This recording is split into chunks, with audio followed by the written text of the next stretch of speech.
What's happening, gang? How is everyone this Christmas week?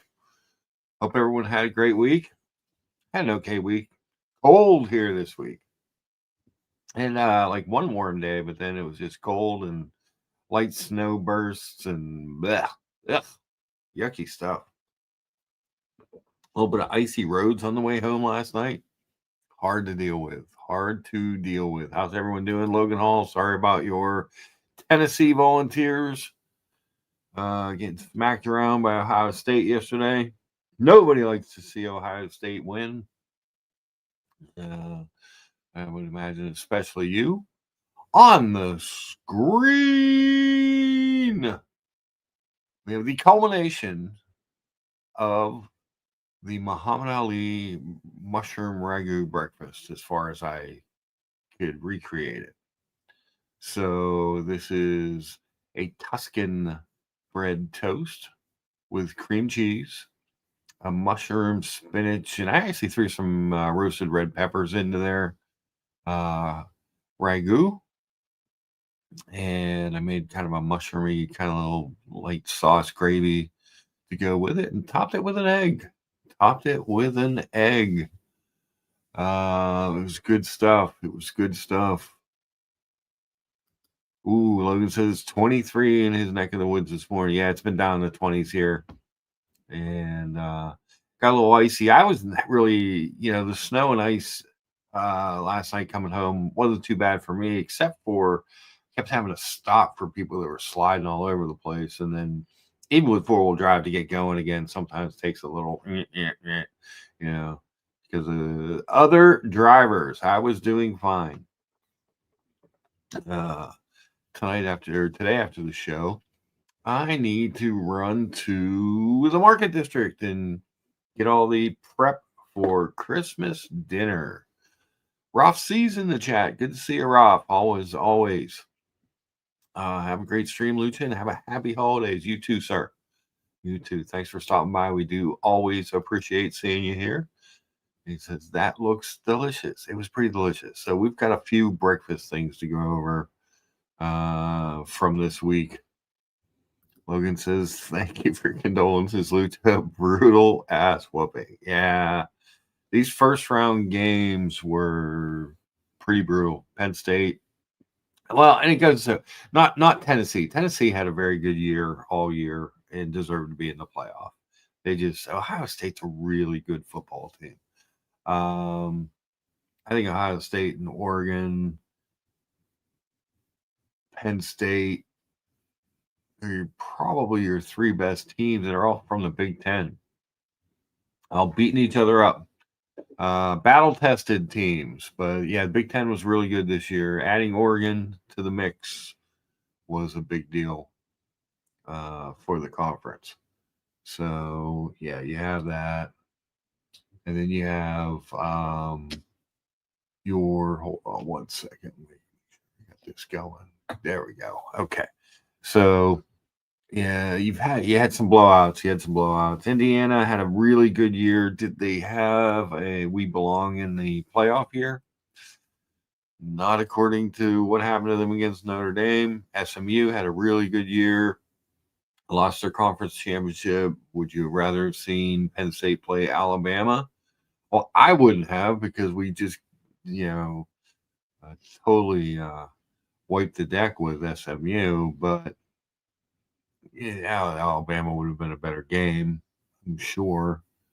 Kind of cool to see a home game in December. 12 wins ties the all-time mark for Penn State football wins in a year. They're now 12-2. Moving on to Boise State. We'll see what Johnson EDC, if he pops in, what he thinks of Boise State's chances against Penn State. I think they're playing maybe in the Fiesta Bowl, because now they go to the bowls. This is, I believe, they're playing the day. Playing the day after New Year's Day. I can't remember. New Year's Eve. I can't remember. We're gonna have to look it up. Let's look it up. Let's look it up and see what's going on here. So Penn State will definitely number 6 Penn State at number 3 Boise State. And Penn State, Boise State. Fiesta Bowl, yes, December. New Year's Eve, 7:45. So there you go. There's our next game. Excuse me. So that'll be exciting. Always good to see the Nittany Lions doing well. My team, obviously, my alma mater, went through some tough times, but battled through. So this breakfast was absolutely delicious. But we did some other breakfasts. So this was actually not this morning's breakfast because I was playing around with this thing Wednesday on my off day with this recipe. This morning we actually went all American. Our tour of the world came back to North America and to the United States, and we had an all American breakfast. I made homemade home fries. That was the Market District had some sourdough English muffins. So we grabbed some of those, some of that maple apple sausage I like so much, and some bacon. And the eggs were sour cream and green onion scrambled eggs. Delicious. Not gonna lie. What a really good meal. Just good stuff. It's hard to beat. It's hard to beat. Also, during the week, while experimenting with the breakfast, we did a smaller version of the mushroom ragu. So hopefully, I've done this well enough that Muhammad Ali would think that it was just as delicious as his breakfasts in London. That's where the inspiration came from for the dish. But really good. But based on that, I had so many. I was messing around. I bought a ton of mushrooms and a whole big bag of baby spinach. So while I was making this stuff, here's what the start when we started cooking down the mushrooms and added some sauces and seasonings. There's some garlic and onion in there, and we made like kind of a mushroom gravy. Then we added the roasted red peppers and the spinach and let the spinach wilt down into there. There was the first bite. Gave that one to Mom. Mom's got to eat too. It was really good. And then I made a pasta. So I had some leftover, I forget what that, gemelli, whatever, however you pronounce that. Made a little pasta dish out of it. I took that to work Thursday or Friday. So with the leftover mushrooms. And so I had a bunch of the mushrooms left in there, and then I threw some whole ones in and the rest of the spinach in, and some more roasted red peppers, and just kind of let that kind of simmer down. A little bit of pasta water in there, about eighth of a cup of pasta water went in.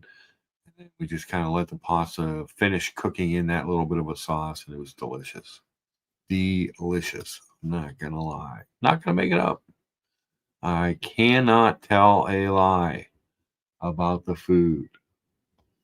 How's everybody doing? Chat is slow. We got 8 people watching, nobody chatting.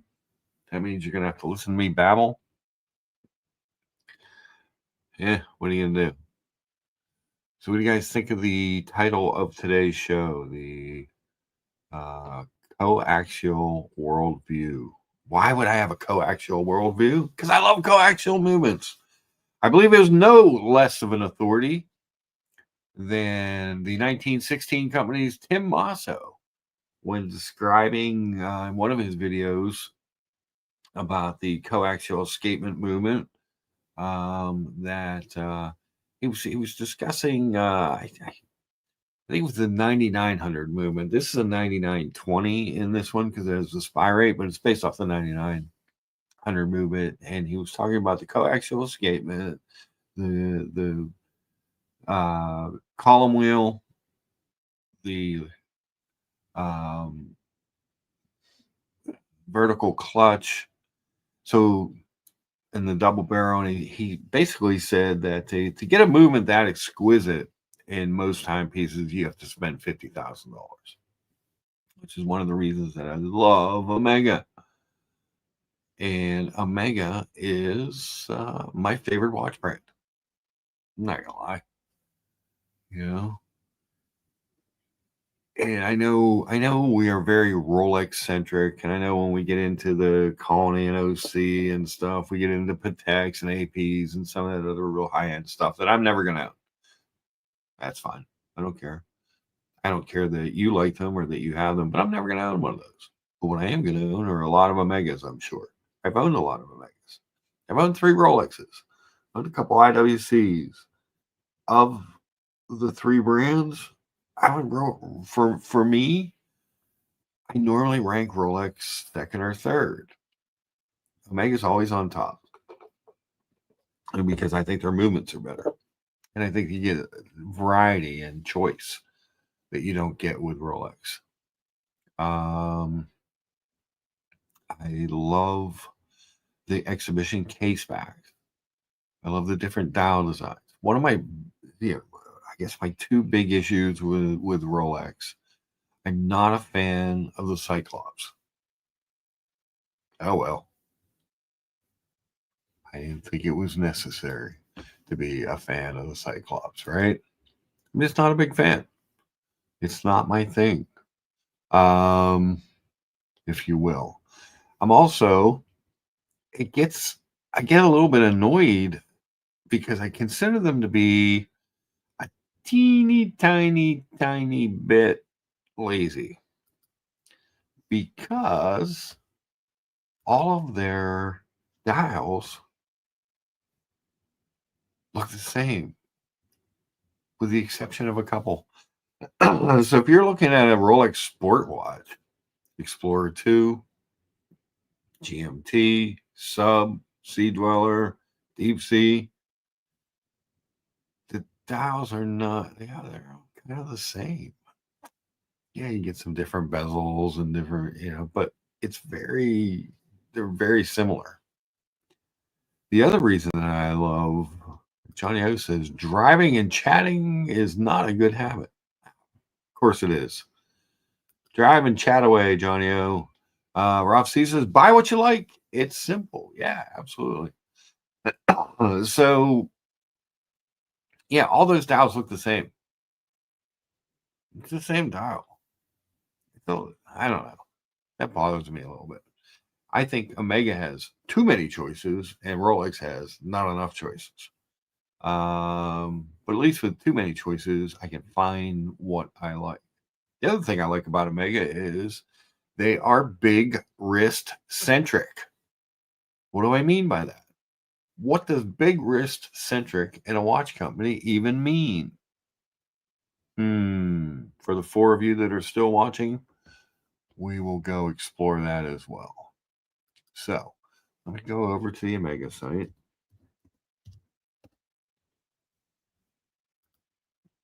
And let's look at some watches.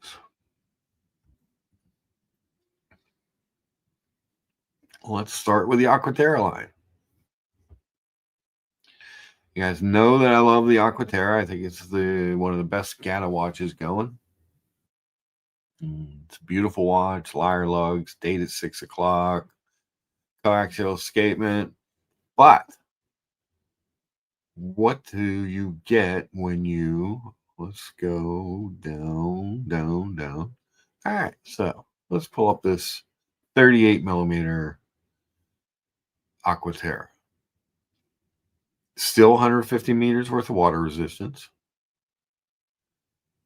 But when we look at the back, What are we getting here in the 38 millimeter Aquaterra? We are getting the Omega Master Coaxial 8800 movement. What does that mean compared to the 41? What is it that you're not getting? Well, there's two things you're not getting. Basically, it's one, it's a movement that you're not getting. When you go up into, I love this new one. Can't wait for this to be available in a boutique for me to see it in person. But when you go up to the 41 millimeter, when you go to the bigger watch, you actually pick up a better movement. You pick up the Omega Master Coaxial 8900 just for having a bigger wrist. And what do you get with that? Well, you get more power reserve. You get 2 barrels, and you get a quick set hour hand. So it's a double barrel coaxial escapement on the 8900. And it's 60-hour power reserve, I believe, 39 joules. It's just a little bit better movement. Why is it better? Well, first off, you get the quick set hour hand. I love the jump hour, and I love to be able to quick set the hour when you change time zones. I just think it just makes things better. I think every watch should have that. I don't understand. Steve says, 3 years ago, I discovered a 39.5 Planet Ocean. I'm wearing it now. Stunning watch. Incredible accuracy. It's a great watch. Planet Ocean's a great, underrated watch, honestly, regardless of size. Obviously, I like the bigger watches because I don't even have a mammoth wrist. It's just 7.5 inches, 19 centimeters. But the bigger watches work better. So also with a 2-barrel system, and this is one of the reasons that I like the Omega movements when you get into these double barrel coaxials, is when your watch is fully wound or your watch is very low on the power reserve, there can be a variance in your beat rate on a lot of watches. It'll change the timing. The timing won't be as accurate at those two spots. Double barrel escapement evens that out so that you don't get those super highs and super low. You know, like the super high, super wound or unwound will not affect the beat rate. So to keep more accurate, more steady time, the beat rate will stay. It's consistent. I believe it's 25.2 on a silicone hairspring anti-magnetic watch. It's also amagnetic. I wouldn't recommend it because all the magnetism going on would probably break your arm, but you could literally wear this in an MRI machine. It's that anti-magnetic. So you go up to there. So let's go look at some Planet Ocean since it was brought up. We love the Planet Ocean. I think the Planet Ocean is a great watch. So, Steve, which color Planet Ocean did you get? You got a 39.5. I like all the Planet Oceans. I wish that they made the summer blue in a 43.5, but that's okay. We'll pull up the blue just for now, or the sheets and the giggles, because I've never really looked at a 39.5 Planet Ocean. Mainly, I can tell you mainly why. So that's an 8800. So that has a standard 300M movement in it. Standard 38 millimeter Aquaterra movement is what you're going to get in there. So that's your single barrel coaxial escapement, very anti-magnetic, all the other good stuff. He's got the black. Well, let's go pull up the black one. Let's pull up the black one since that's what Steve has. It's a great watch. Look at that watch. Look at those lyre lugs, that liquid metal filled ceramic bezel, the I wish I get it with the 1269 that you can't put the date at 6 o'clock. It's got to be at 3 o'clock. 3 o'clock date's not my favorite thing, but it's not horrible on this watch. The applied Arabics, the applied indices, those broad arrow hands. Its second hand is exquisite on this watch. This is a great watch. Good morning, BW. Steve says his wrist is too big to carry the Big Pro. Yeah, a lot of people, and I'm not. I make jokes about it, about bigger watches and stuff. But you wear what fits. Morning, BW. Yeah, you gotta, whatever it is that works for you is what you need to wear.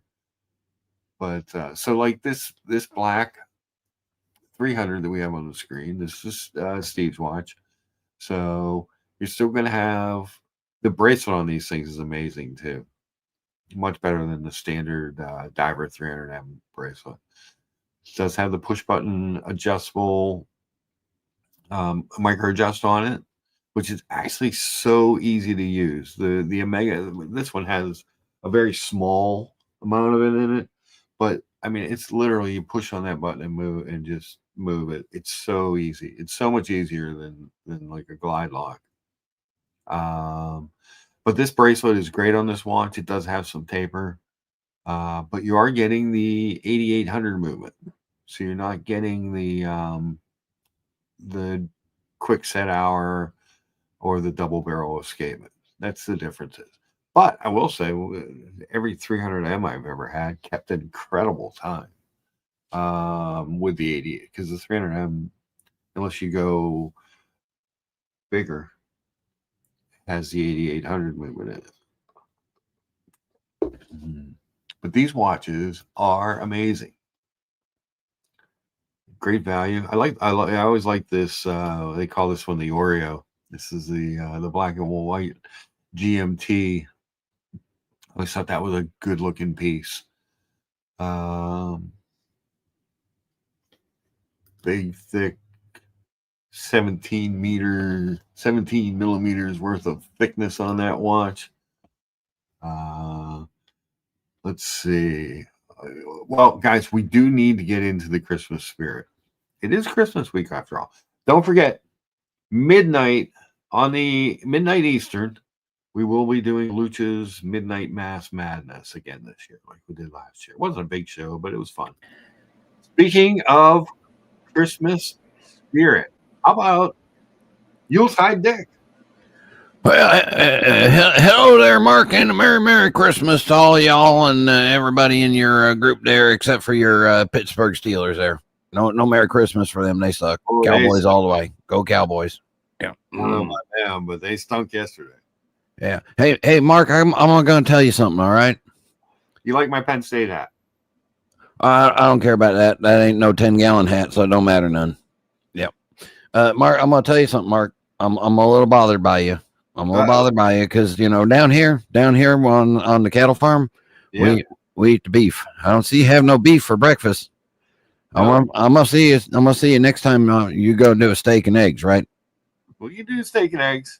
Yep, because that's what's for breakfast here. And I'm also going to tell you, all you Christmas peoples there, don't be having no ham on Christmas Day. Y'all get yourself a big old steak. That's what we eat beef, right? Okay, so get yourself a big old porterhouse, or you can even do one of them fancy or New York strippers, or one of them things. But you have steak, right? Beef. That's what we have down here for Christmas. Both. Yeah, that's good old American Christmas. Don't be having none of that ham or Thursday I do a ham and a standing rib roast. Yeah. Oh, and the last thing there, don't do none of that Canadian breakfast neither. None of that goose. Ugh. No goose. No, that's just a fat chicken. Don't know what it's doing. Fat chicken that doesn't know what it's doing.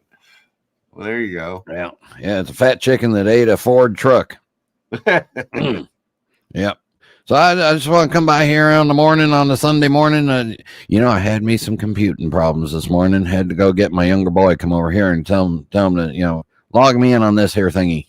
Ah. Yeah. It took me a while. Had to get it all fixed up. So I don't know what you've been talking about, but Well, we've been talking coaxial escapements and big watches. well, there you go. All right. Well, yeah, big watches, bigger the better. Yeah, that's why I say bigger, better. Yep. Absolutely. Yeah, 52 millimeter. Yeehaw. Love it. Yeah. All right, there. Merry Christmas to everybody, all y'alls and everybody. And don't forget, beef, it's what's for breakfast. See ya. Bye. Yuletide Dick. Coming in hot with the beef. He says, where's the beef? Good stuff. Thanks, Yuletide Dick. So yeah, these this Oreo model, this is cool. This is a cool looking watch. I always like this one. They're a little different. I also always like the creamsicle. We've talked about this before. Why is the creamsicle cool? What makes the creamsicle the best Planet Ocean? Does anybody know? Anybody out there in the chat, do you have a guess why I would say that the best Omega Seamaster Planet Ocean 600-meter diver is the creamsicle? The creamsicle does something that none of the others does. Brian, do you know why the creamsicle is the best Planet Ocean? I'm sorry, I didn't know there was a best Planet Ocean. How about if we do this? Is it the least worse? Oh God, it's a great watch, Brian. Oh. Does anybody out there, anybody in the chat? The chat is moving really slow today. We got 16 people watching. I only got like 4 upvotes and not a lot of chatting going on. But Okay. what makes this the best Planet Ocean? The 6, 9, and 12 are the same color as the dive bezel. That is a nice feature. Do you know that originally this orange ceramic bezel was only available on the platinum version? And then they screwed all the people that paid overpriced for the platinum and made it in steel. Made one for Lucha. Yeah.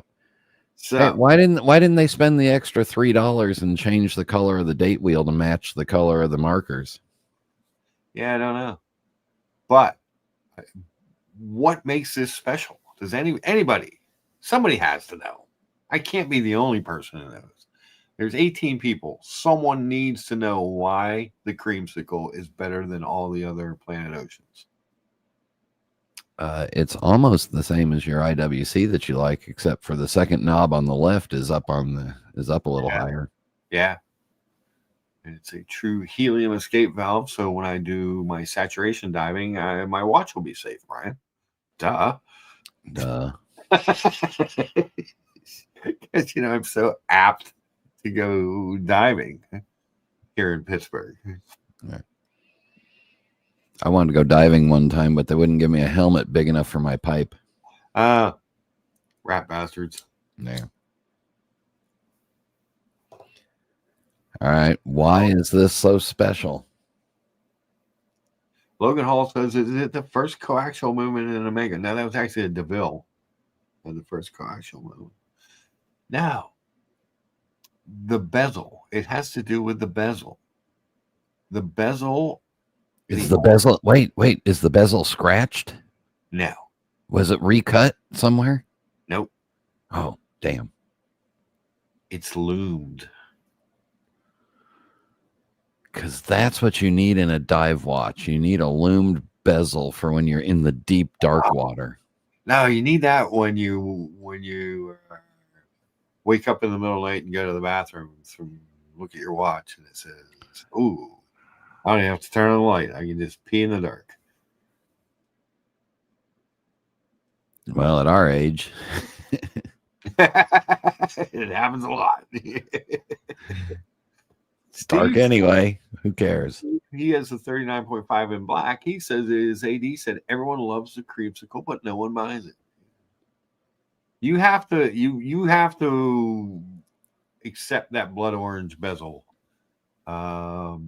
It's not as bright in person when you see it as it appears in a lot of the promotional pictures, but it's still orange. It's really orange. And I can't believe for the life of me that they don't have a picture of that thing all loomed up on their website. What is Omega thinking?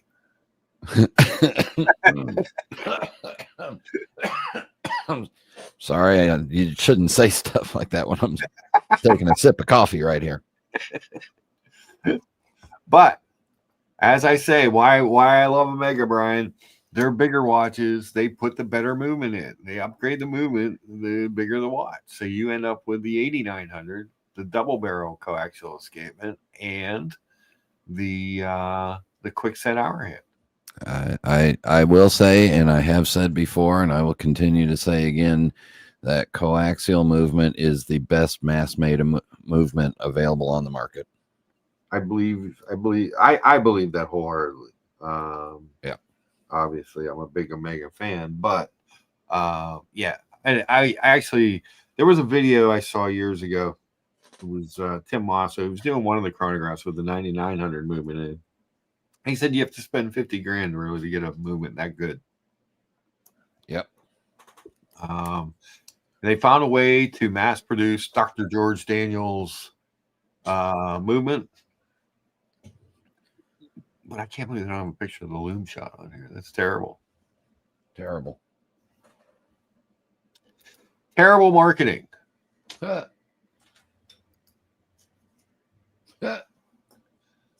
It's in the description even. How much to make it? So the orange ceramic unidirectional bezel includes a diving scale filled with liquid ceramic and superluminova. They write it, don't show it. Ooh, liquid ceramic. If you rub it enough, it turns liquid again. Yes. So now Steve's also cool bezel that has a liquid metal insert into the diving scale. Very cool as well. It just doesn't. There's no loom. I love me some loom, Brian. Creamy loom. Cream loom is that. Creamsicle loom. Creamy creamsicle. Yes. Wow, fine. Hold on. Let me fart around here for a second and find a example. Oh, I know Tim will have one.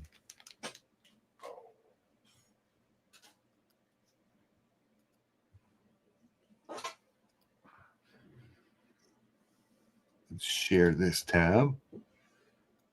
Look at that, Brian. I have to say that I do appreciate that they have two, that both the hour hand and the minute hand are arrow tipped, and that they didn't forget it on one of them.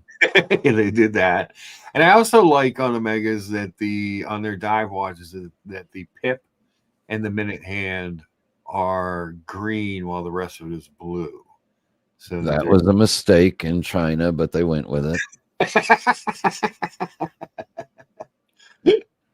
It makes it easier to read. Morning, Orko. Happy holidays to you as well, sir. Yes. Happy holidays. Happy holidays. The merry bells are ringing. Happy holidays to you. Just bad enough so that you would not get trademark infringed. There you go. So, I played that Omega video at the beginning, so they will non-monetize this show anyway because of the song that played in that. Well, I did it for less than 30 seconds, so maybe they won't. I came on here to guarantee that you'd get demonetized. Not for trademark, for quality. Quality control. Yes. Quality control. But going back to that, I just think that's a massive. I like the watch a lot. I've seen it in person a couple of times. On the secondary market, these things are a steal. You can get these around $5,000, like less than a year old. That just seems like a deal to me for that watch. And don't those have the 7 to 10 year service intervals, and the new ones have like the 7-year warranty or Something. 8, I think it might still be 5. Isn't it? 5. What? That doesn't matter with us. By the time we'd buy it and wear it, we'd flip it before. Yeah. Yeah. But it is because of the coaxial movement and the lack of the less friction that produces, you do get the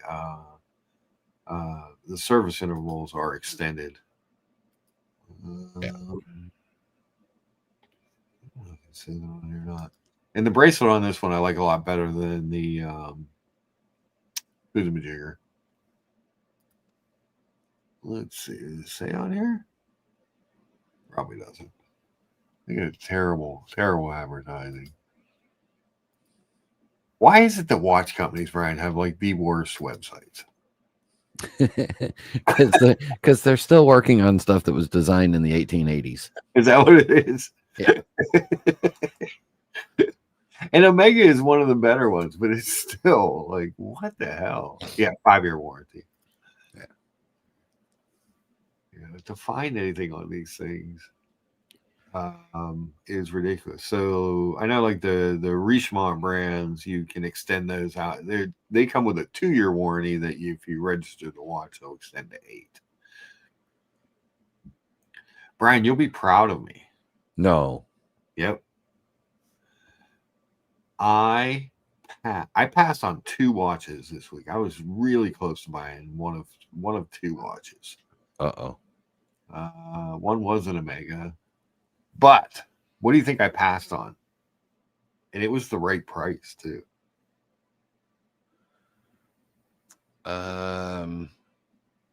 Let's see. Yeah. One of them was an Omega, and the other one was the right price. Yeah. Don't tell me you passed on one of those big chunky IWC aqua I timers. passed on it. Was it under $3,000? It was 3,000 even. See, if it was under 3,000, you shouldn't have passed on it. At Okay. 3,000, you did fine. I passed as much as I like that watch. Gatsby, thank you so much. $10 super chat. Morning, gents. He says, I bought a creamsicle a few years ago. It is absolutely the best summer boat watch you could ever want. It's a cool watch. It is a cool watch. Yeah, I think that IWC aqua timer for you, I think that's that's like the dog that chases the cars. What the hell are you going to do with it once you catch the car? It's true. I thought about it. I thought about all the hate that would come my way for buying it. I do like that watch though. Oh, in that case, go back and buy it. Yeah. Oh my! The other watch that I passed on, and so here's what I said to myself, Brian. I said, self. If it's still there Monday, maybe it was meant to be. So let me go find it for you so you can see what I was talking about. And it was a deal. Pull it up, Mark. Pull it up. Pull it up. I am. So this watch was a true deal. It was over at Chase's. Yeah. Let's get on to the sold because they sold it last night. Boom. This watch is almost $9,000 new. They had it on here for $49.50. It has a October of 24 card. Oh my God, that thing's got more knobs on it than one of them weird dancers from the cantina scene at Star Wars. I did not need this watch. Oh. You know what I'm saying? Like I have a 2 registered chronograph, but the deal just seemed almost too good. You get that off the screen before Gatsby asks for a refund on his super chat. I almost bought it, Brian. Almost. I said if it's still in my mind, I kept going back and I kept clicking it, and I was like, I don't know. Could spend all day pushing crowns and pushers on that watch and never hit the same one twice. I know, right? It's fugly. Yes. But it's cool. But I passed. I did not need that watch, having this watch, obviously. But it was cool. It was big. So when you go, a couple things about the watch, you go up to the 44 millimeter. I know you hate it, but 44 millimeter chronograph on this one. Um, so it's almost the size of this one. And then you pick up the ceramic pushers, which I could take her either way. 17 millimeters thick, Brian. Oh, God. Oh. And you upgrade to the 9900 movement. Yeah. Like what, Brian? You're speechless. I I did it. I won. I won the internet. No, I mean, the size is ridiculous, but let's just be honest. At that price, with the amount of stainless steel that's on a watch that big, you could have recycled it for about $3,000 worth of stainless steel.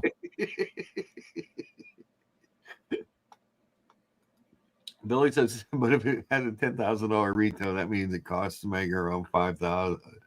Make a deal with 5,000. That means National Watches probably paid around 4,000 for it at most. Don't worry, it's not that great of a deal. I didn't need the watch.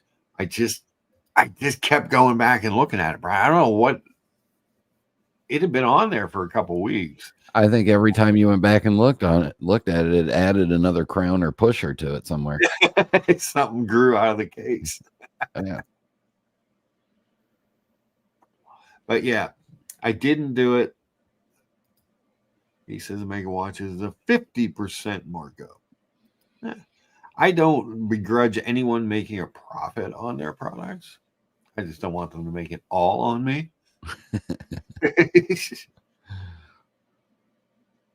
You know, but yeah, that was the toying around. The Aqua Timer was a 2020. Really nice shape, and it was a good price, but I didn't do it. I just didn't do it. It's not part of my coaxial world order. It's too good of a watch to put with your other shitters. I don't know, Brian. I want to have two. I want one more watch. I'm not sure if I want a everyday watch or a dive watch, because it's only 50 meters of water resistance, and it's pretty and it's cool. But I've been wearing it every day, so I can get away with wearing a watch. But I think I want something different, and I want a deal, and I want all this stuff. But I don't know. I think maybe a Mega is my go-to. Or and your love of Omega is why the Patriots have more Super Bowl titles than the Steelers, because you guys just settle for second. They both have 6.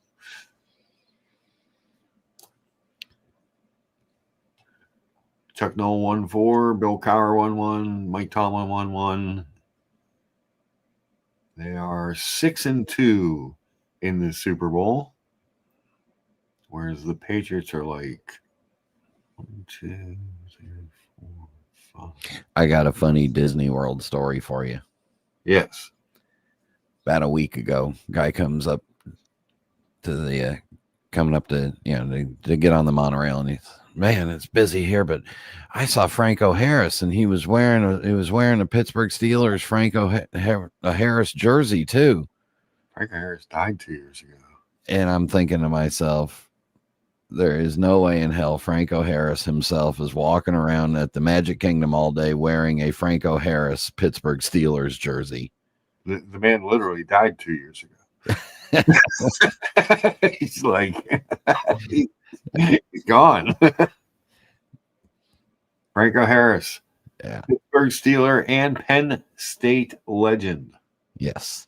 There is a statue of Franco Harris in the Greater Pittsburgh International Airport. He did not need a helmet because his hair and beard were so thick it padded his head. Yes. He could actually take the hand off, hide the football in the thickness of his beard, and no one could see where it was. See, that's what made the Immaculate Reception so great. Yeah. Nobody knew he did it. But yeah, there's literally a statue of him catching the ball in the Immaculate Reception in the Pittsburgh Airport.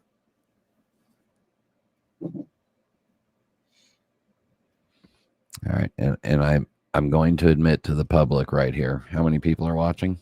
17. And you'll get about 20 others that will view it afterwards. I'm going to admit to the public here that I may have just done something really stupid. Uh-oh. What'd you do, Brian? I scheduled myself for 4 8+ hour shifts in a row around New Year's. Ooh. Yeah, that's going to kill me, but I'm going to try it. What doesn't kill us makes us stronger, right? That's true. It's true. Amen. I really wish that they would re-release the Coke. I just think that black and red with the black dial is so good. They did. Tudor Black Bay GMT. Yeah, but they did it in the small one. It's a 39. It's actually the same size as the original Coke. Yeah, I want it. I want a bigger one. I like lots of Coke. You want the 17 millimeter thick by 44? Yeah. Could they do that for me? No. That would be awesome. I also have to say I thought I'd get screwed on New Year's and on my work schedule. Okay. How so? I thought I'd get a new kid on the block, give him a shitty shift on New Year's Eve. Okay. I got a 1:30 to 7:30 in the evening. Oh, there you go. Perfect. 6 hours. Come home, have dinner. Bye. Yeah, dinner. I was like, okay, I'll take it. Bye. Oh, I'm in. Yeah. Boy was born at night, but it wasn't last night. It's true. I don't know enough about this watch. I've never done enough digging on this watch to know if this is a good deal or not. At $12,250, but it's a pretty watch. D serial, full set of papers and everything, original papers. Yeah. Warranty papers dated 10 of 2005. Has all the books. So the papers would literally, or is that a card? That looks like a card. It looks like the old papers in the background. Yeah. Because that's the I had on my 3 was that paper. See, in my mind, that's not bad for a full set. It's not great. Okay.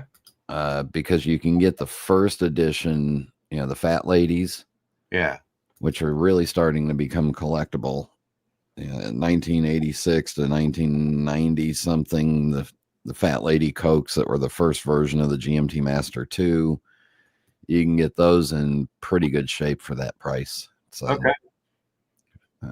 This is more wearable and usable than, because it's got the newer movements in it. But I just like the colorway. I love Logan Hall's watch. You mean his Black Bay 58 GMT, the one? Yeah, I think that's a really great looking watch. I saw it in person. It really looks good. Yeah, it's a bit small on my wrist. Well, just to piss you off, that may be the watch I wear today.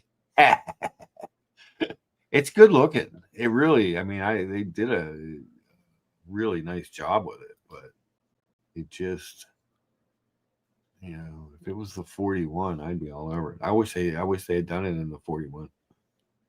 I'd already own it. You're like, take my money now. Take my money now. Plus, I'll buy the extended warranty and the service contract with it. Yes. Did you watch last week's show at all? I did not. I'm a bad boy. All right, because Oh, man. here's where someone's going to end up taking my money. Look at that thing. Oh, It jeez. has the new bracelet. It's got the new bracelet and it's got the circumcised hour hand. So I would think that a fine man of the Jewish faith would appreciate a circumcised hour hand. But I want it for 40% off. Well, and there's that. That. You know I love the Aquaterra anyway. I love that new bracelet so much. Dear audience, there is no hope for our host, Mark. He is diseased. We apologize for any influence he may have upon you. I see. Billy says, now that's a nice watch. That color for that Omega is beautiful. That turquoise, the color is gorgeous, isn't it? He says, wait 6. Yeah, I'm going to wait a while on that one. I'll find that one. Someone's going to buy that one and then be like, oh, I can't deal with the turquoise and trade it in on something. And I will be there to get the deal. I will keep my eyes open. It's not out yet, but they did just announce it and it's pretty. Oh wait, since Omega just announced it, it could be out anywhere between 6 weeks to 2 years from now. So Exactly. no rush. Yeah, but the black one came out pretty quick. The black lacquer. So that one hit the 80s pretty quick. Now this one says contact a boutique. So I don't know if they're going to release it to boutiques first, and not ADs. But Those are the only ones that have to take it. So yes. Billy says there's a company in Maryland called Allen Furman Company. They most all brand new Omega watches 30% off, but I think you should get more than 30% off, but the brand new with the warranty. Okay, I can try that too. I will check them out. I know there's that little treasury in Maryland. He carries a lot of watch brands, including Omega. He does videos. I see him pop up a lot since I love Omega brand. They're always in my feed. It's a shame all that good hard-earned Jeep money is going down the shitter. Well, the heart wants what the heart wants. You know? I mean, it could be worse, Brian. I could still be pining for this 45.5 millimeter behemoth. Let's see how thick this one is. I can't remember. 18.1, Brian. 52 lug to lug. Yeah, you have to switch off wearing it on different arms each day because otherwise one arm will get too long. Oh man, look at that thing. Yeah, They fugly. show the loom on this one. They don't show the loom on the one with the loomed bezel. What's wrong with you, Omega? Certified as a diver's watch for saturation diving. See, that's what I need. I want to become a late in life saturation diver.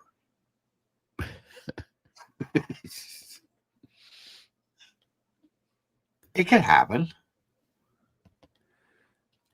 Billy says Little Treasury doesn't discount Allen Furman's in Rockville, Maryland, which isn't that far from me, really. It is a rep company. It's been in business a long time. Cool. That's good info to have. Yeah, that Little Treasury guy, he comes up in my feed a lot because of the Omegas. Well, he does videos on Omegas. So he's interesting guy. But they carry a ton of watch brands. But yeah, so that's good. We're gonna go look up the Allen Furman Company now. Actually, Pull them up. Pull them up. pull them up. Pull them up. Pull them up. Allen Furman and Co. Rockville, Maryland. Okay. Boom. Oh, he's Rolex 80. Le Mans. Oh, he's got a lot of brands. He's got a lot Patrick of high-end brands. Patrick Philippe. He's got the Patrick Philippe Yeah. U-boat, the Rolex, the Jagoff Le Couture. Whoa. Yeah. Let's see what he's got pre-owned. Oh, look at that shitter. Yeah, you love that shitter. That's the shitter that put me over the edge. You're not fooling anyone. He's got 3 pre-owned watches, 3 Rolex. Is that really all he has pre-owned? Guess so. Oh my. Oh, it's not. It's Alan Furman and Company. So there's more than just him there. Yeah. Okay. It's That was him and a bunch of his friends. Oh, he's showing discounts on the Omegas on the website. You don't see that very often. Swatch Group doesn't care.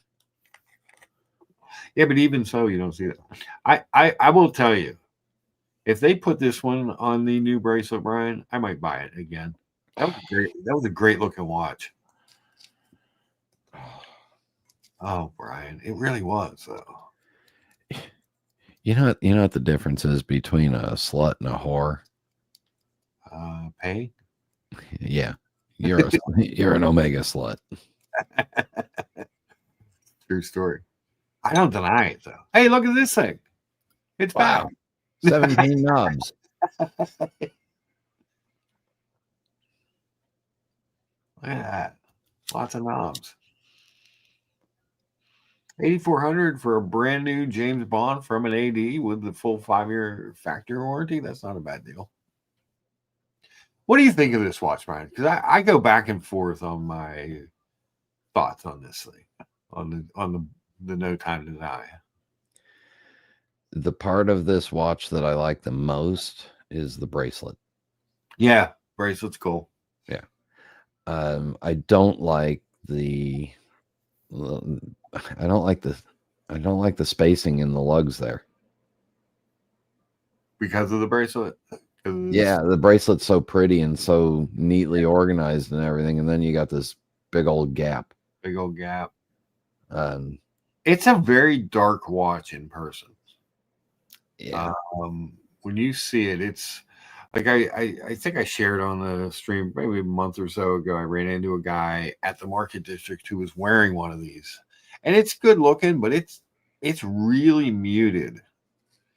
Well, that movie was very dark too, so maybe that's why. Yeah.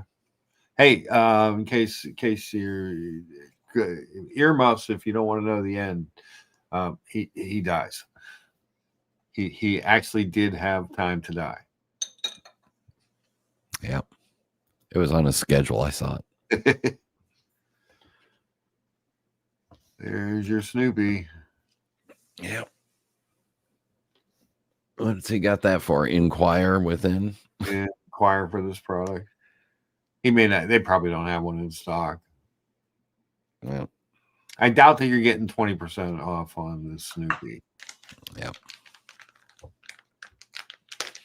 I'm at the point now where if they sent me one for free, that's the only way I would. Is that the only way? That's the only way. The amount of time and anger that they put into me, they owe me $10,000 worth of free shit. Oh, wow. Otherwise, if they called me and said, "Oh, we'd be very happy to sell you one at retail," oh, fuck you. Send it for free. Send it for free. Then I'll go on an apology tour to the Swatch Group. Okay. He does not have a Super Racing in stock. Yeah, but this is brand new. You don't want to buy this new. You want to buy it used. It's much cheaper. Yeah. I mean, I was just saying for a new one, and for a long time, those were premium watches. There's No Time to Die, but I think they ran it so much longer than anybody thought they would. It's too much to ask to have curved end links on a mesh bracelet. I guess it is. It would be really hard to do because the mesh bracelet would have to end at a weird shaping. Yeah. But that's the difference between a $10,000 retail watch and a real watch. I mean, so see, you had to go there, didn't you? Yeah. Let's see. You got APs. Those are all call for pricing and availability.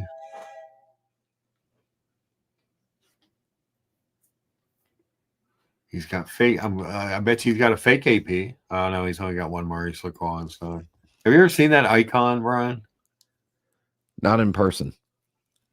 I saw one in person. The bracelet's just a complete ripoff. Yeah. It's like my God. I mean, it's nice. They did a nice job with it, especially for the price. But geez, oh Pete. Yeah. What else we got? Anything interesting? Let's see what he's got in Zenith. These guys piss me off. I've seen.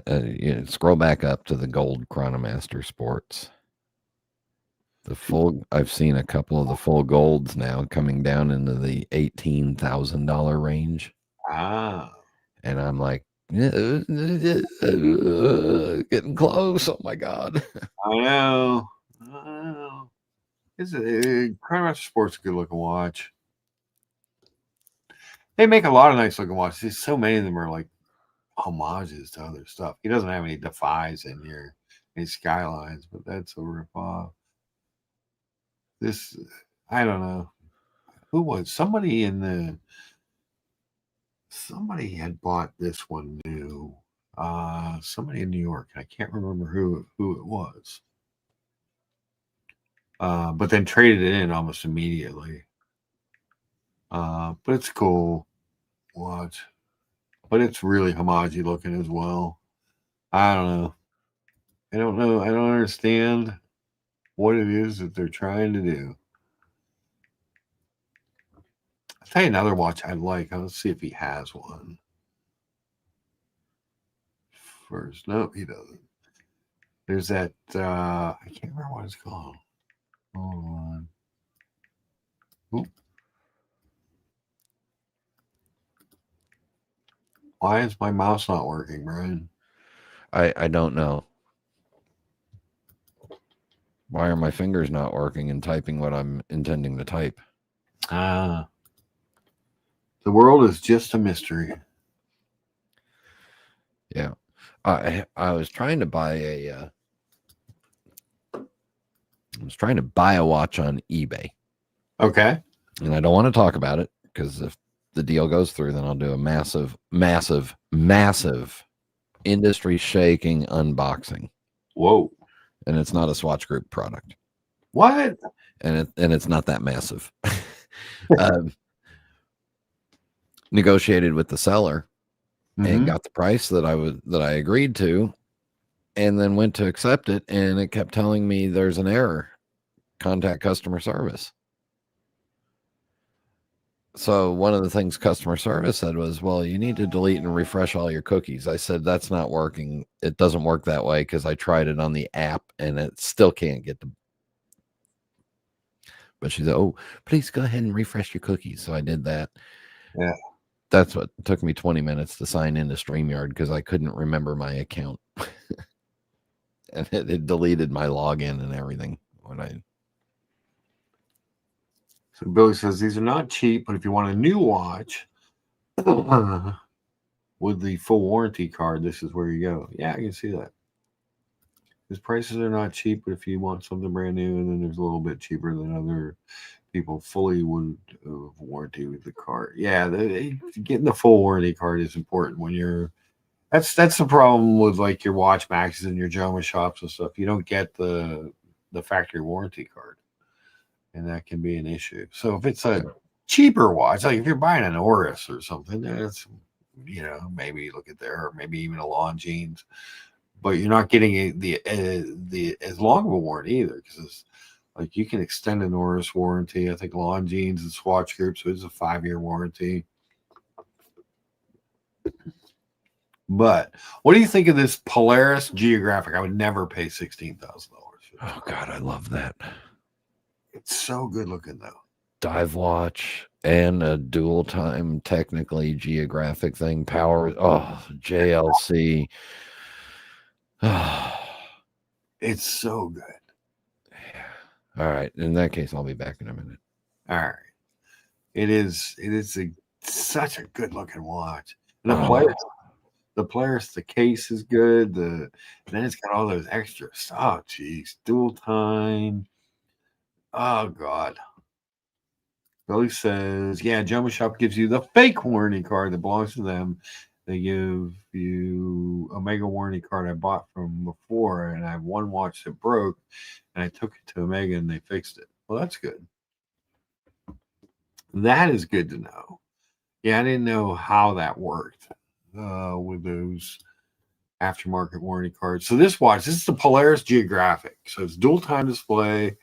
Um, in an aperture at 6 o'clock, the desired city is selected by a single crown located at 10 o'clock. So it's got an extra little word on it. You know how I love that. Ocean gray dial exudes depth, enhanced by a triple finish of opaline, grainy, and sunrayed. I had the black Polaris, and it had the three different dial. It's beautiful, and this watch just takes that to another level. BW, if he's still in the chat, he has a blue Polaris, I believe, unless he got rid of that. I can't remember. Everybody's watches collections change so much, but this is an amazing looking watch.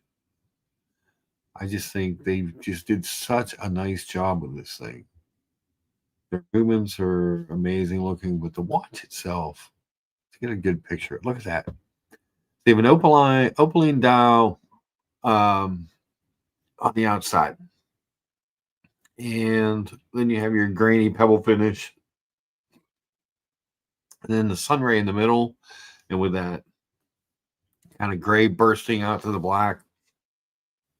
Amazing looking piece. The Arabics are top notch on it. Worker says Brian has to go take a cold shower. Yes, he does. Yes, he does. Muhammad Ali, thank you for the 10-pound super chat. It says, Merry Christmas, Mark and Brian. May all your horological dreams come true, as well as yours. What'd you think of my breakfast, Muhammad Ali? How did I do? I thought it came out pretty good. I'm sure yours is probably tastier. And once again, I was too lazy to poach my eggs, but it's work. Poaching eggs is work, and you end up wasting. I end up wasting 2 or 3 eggs because I just fuck them up. And I have to clean out empty the water, clean out the pot, and start all over again. Put the water in the vinegar, get the swirl. It's so much. When you do this for pictures, they have to look good. So that can be an issue. But this watch, really beautiful piece. If money was no object, that might be something I looked at. Good picking up. Anybody out there have me on their Christmas gift list? That's what I want. How's that? It's a beauty, as they say. hang on a second. Hang on a second. Oh, Brian's back. Mohammed Ali.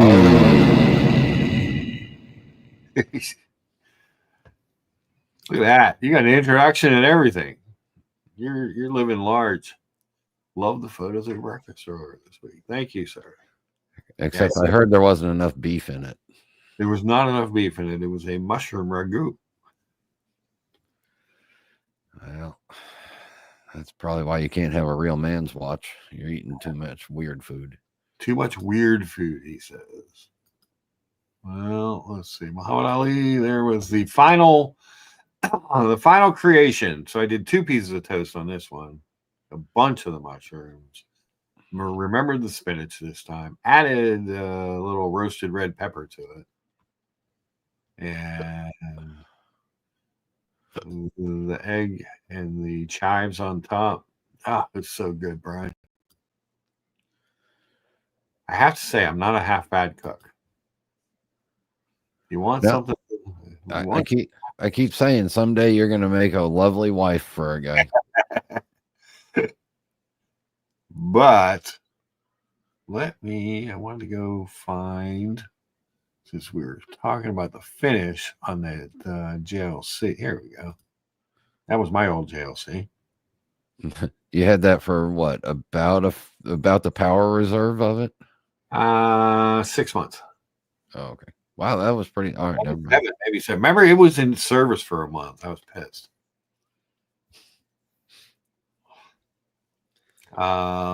Yours was in service for a month. I had Blanc Ponds that were in service for a year, and you're pissed. Yeah. Shut Better, up. here's Shut a up. better picture. So yeah, the Opaline internal rotating bezel, the grainy pebble finish, and then the sunburst in the middle.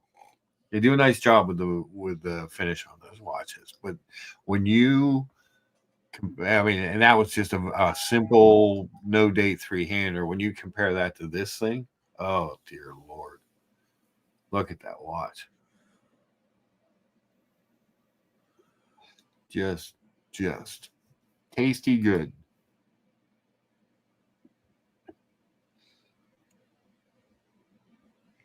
And looks like you can get multiple straps with it, with the deployant.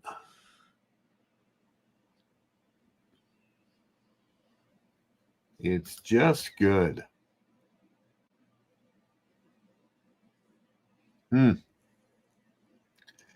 Clicks a lot of boxes there, Brian, if you're in the watch.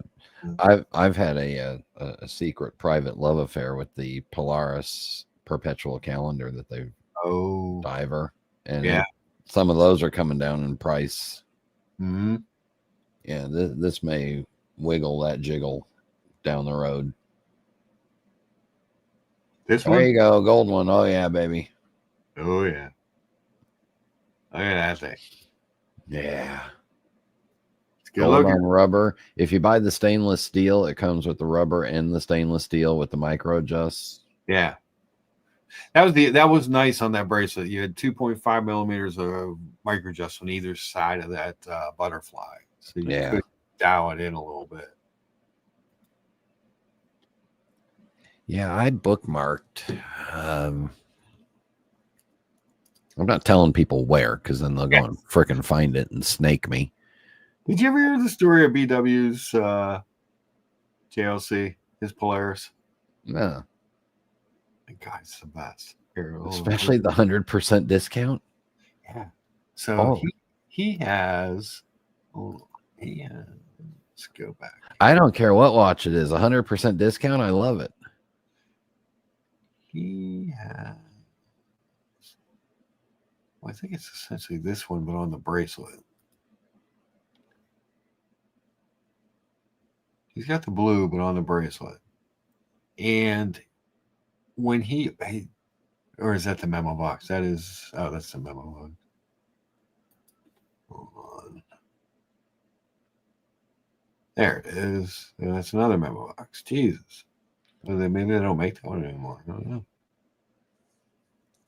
So I've been eyeballing the Master Compressor Memovox alarm. Yes. 42 millimeter, reference number 146.8.97. And I think I found one at a price that I like. Ooh. And I would just set the alarm just to feel it vibrate on me. Yeah. Well, you do like the feeling of vibrations. Yes. Lets me know that I'm alive. Yes. All right. So this is a boutique edition, but he has this in blue on the bracelet. So when he ordered this watch, he ordered it from JLC. They sent it, but what they sent him was a memo box, much more expensive watch. So he contacted them, sent it back, and when he sent it back, they credited his card back for the price that he paid for the watch, and then they sent him the correct watch and never charged him. That would explain why my Richemont stocks are down. That's a deal. Yeah. I had the same thing happen to me recently. I ordered a lunchbox and an insulated lunch bag, and I ordered two of those, and I ended up ordering two travel coffee mugs. One of them one of each I kept. I kept the smaller lunchbox, and I kept the bigger insulated mug. Yeah. The thermos thing holds 16 ounces of coffee, keeps it perfectly hot for 12, 14 hours. Great for what I'm doing out here. Mm-hmm. I told Amazon I'm going to return the large lunchbox because it was too big and didn't need it. And I'm going to return the smaller travel mug thing because it was a travel mug and it wasn't going to keep it hot for 12, 14 hours. Okay. So I processed the return. They give me a credit for the small lunchbox too. Oh, wow. So I got a $9 deal.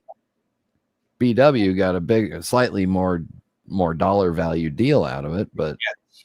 I'm just saying, same thing. And that's why the Amazon stock is falling. So did you say the chronograph, the Master Control chronograph calendar? Is that the one you were looking at? Like these? No, I'm looking at a Master Compressor Memovox alarm, the older one, the one you have to Google search this. All right, hold The on. reference. Hold on, Master Compressor. Yeah, reference 146.8.97. Oh, yeah. Notice how they did the curved end links with the beads of rice looking bracelet. This one's on leather. Hold Pull it up. on. Let me get out of it and find the one. Yeah, on the beads of rice. Yeah. Blue or black? Black. Share that tab. That one? Yeah. Shit, that's the exact one I'm looking at. God damn it. Pull it down. No, I'm kidding. Don't worry. Let's see the full box and stuff. It's got the micro adjust in the bracelet. It's got an alarm and the dive bezel and date. It's just a hell of a beater watch. Yeah.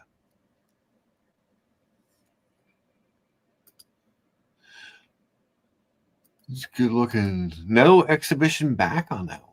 Oh, who cares? That's how they get the dive. It's got what, 300 meters or. Let's see. It won't say in the listing. It won't. That's terrible. Yeah, well, I know the seller. Oh, that one's a collector's. Yeah.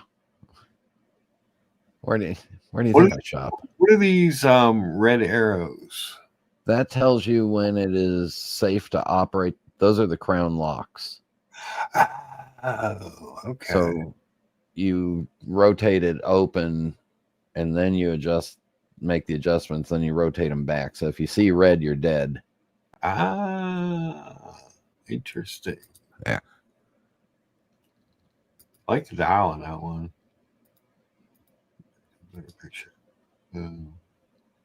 And that's the other thing for me. I have a hard time because I'm left-handed and I wear the watch on my right hand. All those locked pushers are on the opposite side. So I can't really manipulate them that easy. The JLC, I can, bend my arm around it. Very cool. Thank you very much. Very cool watch. Very interesting. Different. I like it. Maybe I'll use BW's sales associate and get one for free. Happy Meal. Thank you so much. Happy Meal, $10 super chat. Says Lucha, Merry Christmas and Happy Holidays to all the Brunch Channel peoples. Thank you for helping my food plating game, Lucha. Well, I tell you, I try and get everyone to up their plating game. You know who got mad at me? Yeah, someone got mad at me because I was trying to help them with their plating game. Do you know that, Brian? I can't imagine anybody getting mad at you. Rose Paul. Oh, whatever. He was drunk. Rose Paul was really mad because I critiqued his breakfast sandwich. I wasn't even that harsh. I just said it looked delicious, and I just made it like 2 suggestions to make the plating look better. Really mad. I don't think he's talked to me since. And is the Earth still revolving and Sherman's still bumping into stuff? Yeah.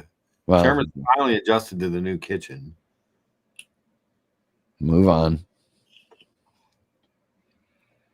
Billy says the only thing I like on this watch is the bracelet. He's not a fan. This is not an ergonomically pleasing dial. This is a utilitarian dial. It's kind of cool. It's got a weird coolness to it. I'll tell you, the thing that I like the most about the dial is that little break in the 2 on the 12. Yeah. It's cool. I know that's dumb, but it's cool. It's cool looking. It's different. Watches on wood. Hi, Mark and Brian just joined. Happy Christmas to all. Yeah. Hey guys, don't forget that we will be doing Midnight Mass Madness with Lucha again this year. It's like we did last year. So tune in. We'll play some Christmas carols. We'll chat. We'll hang out for an hour or so. See how many people join. Happy Meal says Rosé is a savage when he's on the sauce. I was just trying to help. I thought sandwich just needs to move a couple pieces and make it look a little. I think I told him to hit it with like a little olive oil spray or some cooking spray to give it so it didn't look as dry. His English muffin. He made it kind of a McMuffin sandwich. Looked really good. I just did a couple little things. I try to help. I'm here to help, Brian. I understand. What are you going to do? You can't help those that don't want to help themselves. It's true. But since Curly is here, let me show him today. Let's see. So, Curly, we had 2 breakfasts this morning, in case you weren't here for the beginning. This is the Muhammad Ali mushroom ragu on toast, is what I like to call it. Beans on toast, hashtag. And this was the All-American, featuring the homemade home fries, the sourdough English muffins, which they had at the bakery at the Market District. There, Mark, this is the producer in the director's booth. You need to share the screen. Share the screen, please. Share the screen, please. Thank you. Thank you, Mark. Thank you. Thank you. Go back and show the Muhammad Ali mushroom ragu, and actually show it to Curly. So that was the mushrooms with spinach and roasted red peppers. Made a little sauce for it. Cream cheese on the Tuscan bread. Delicious. And then this was the All-American, featuring the homemade home fries, the sourdough English muffin. So good. The apple maple sausage patties, some bacon, and then the eggs. I stirred in some sour cream, so I made a sour cream and green onion scrambled eggs. Mark, this is the producer in the producer booth again. Could you please correct the script? It's redundant to say homemade home fries. Thank you. Well, I could have bought home fries and brought them home. Mark, once you bring fries home, they are home fries. Thank you. But then when I was experimenting, this was one of the early experiments with the Muhammad Ali breakfast. Delicious. But I also, so this was me making it. So everybody bitches I refuse to make videos of me cooking, but here's a picture of what went into creating the dish. But so I made that, but I had some leftover gemelli pasta and some leftover mushrooms. So I made a mushroom pasta that I took for lunch to work for a couple of days out of that mixture as well. Delicious. To get off the breakfast bullshit, in the private chat, I put a link to a Coke. Oh, okay. A Coke that I really like.